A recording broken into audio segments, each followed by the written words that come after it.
Hi, this is just an update on the video I did the other day with my 3D printed engines. This one's a class 66 engine.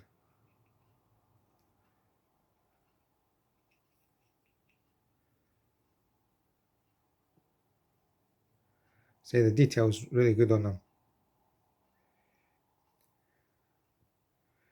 Focus isn't very good on this today. Not on this one anyway. There's less detail on this one, but I suppose that's how the engine is in real life. So you can only go by how the engine actually looks.